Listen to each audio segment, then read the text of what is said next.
Before we start, this is actually my accent, so please do not hold it against me. I'm from Manchester, England.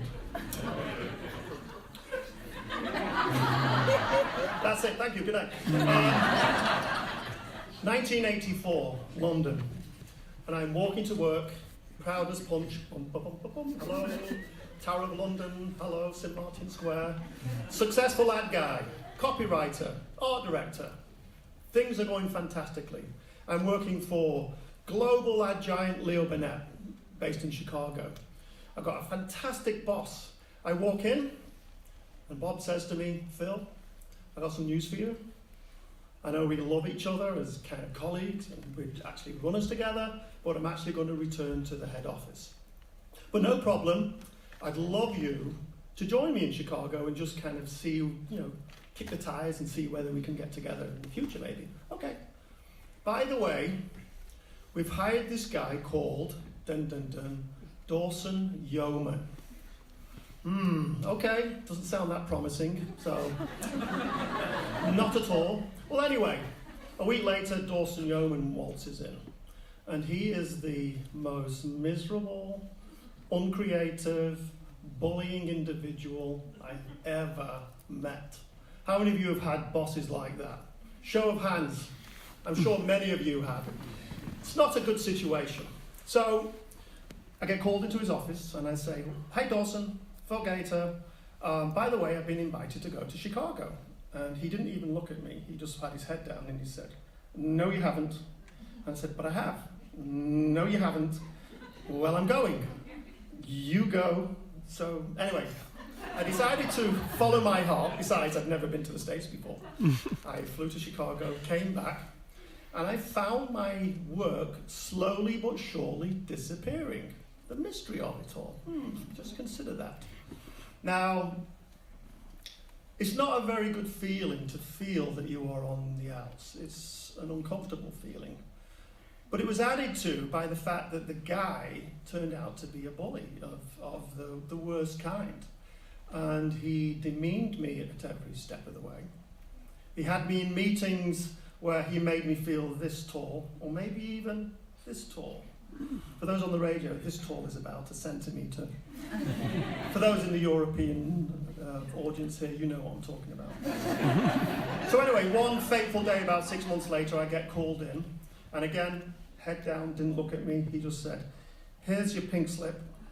You have 30 minutes to leave the building.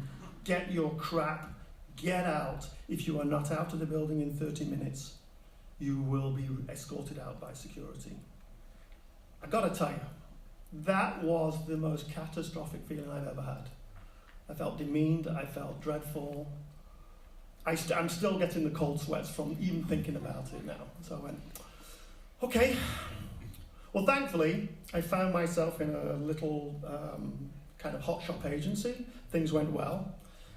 2 years later, I got a call from the gods in Leo Burnett in Chicago, and they said, hey Phil, we'd like you to join us here. So I said, great. So I jumped on a plane, got out to Chicago, and within a week, I got called into the office of the head of Leo Burnett Worldwide, and he said, hey Phil, you worked in the London office? Yes. Tell us about this guy, Dawson Yeoman. I said, no comment. Nothing good is going to come out of my mouth, so no comment. No, be honest. Tell us about Dawson Yeoman.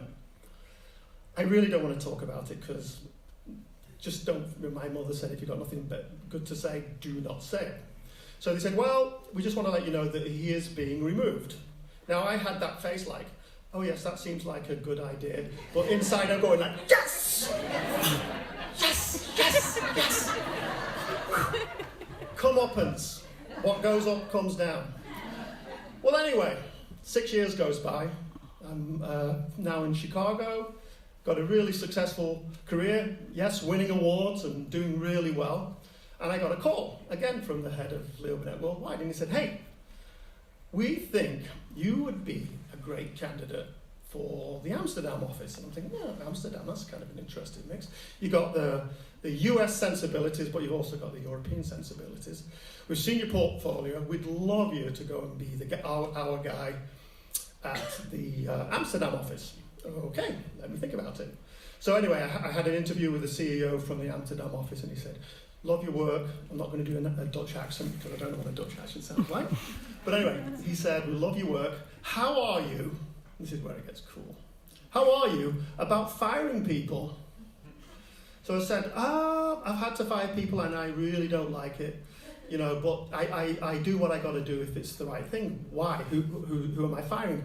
Well, you will be firing the creative director called Dawson Yeoman.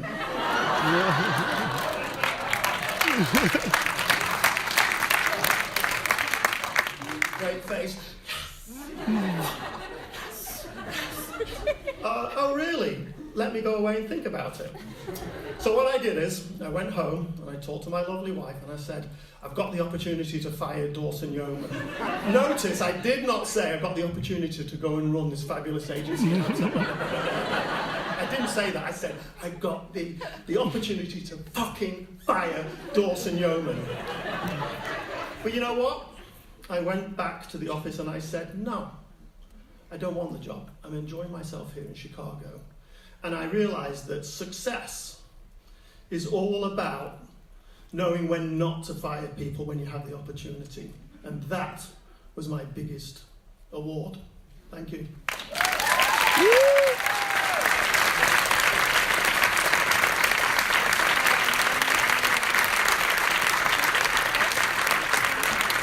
Bill.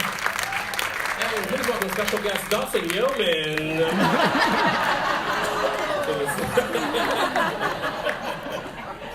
Oh man, that's such a, I mean, what a great name. It's the one I guess you never forget, probably because you scream it in rage all the time.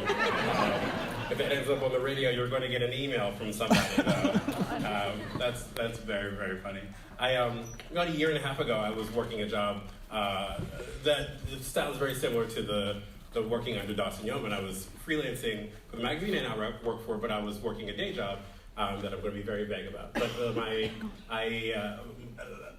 my boss and I just didn't get along, and there was a lot of passive aggression, and I was like, I gotta get out of here, blah, blah, blah. So I got offered to write on a new television series, but it was a university, so I would have had to quit over winter break and just like never come back from winter break, and I felt very bad about that. I'm a great person, and I'm a really wonderful employee, and so I was like, I can't do this, so I turned the TV show down.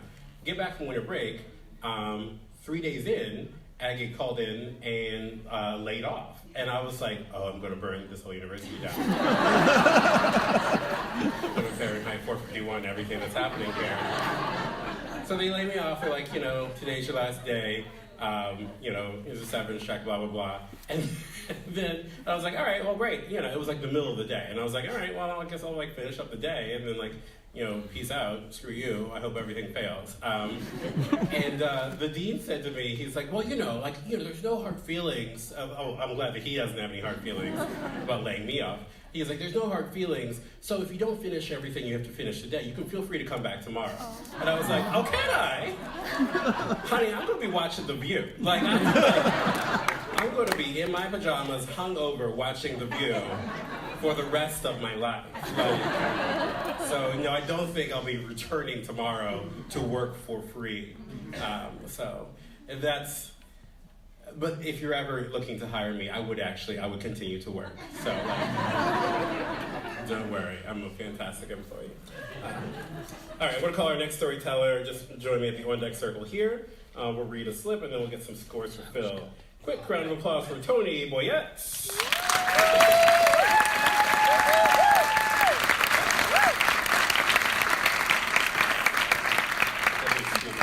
Here, tell us about the time you got an A for effort. In middle school, I did show choir for 3 years, which is like the show Glee. I auditioned for every solo, but was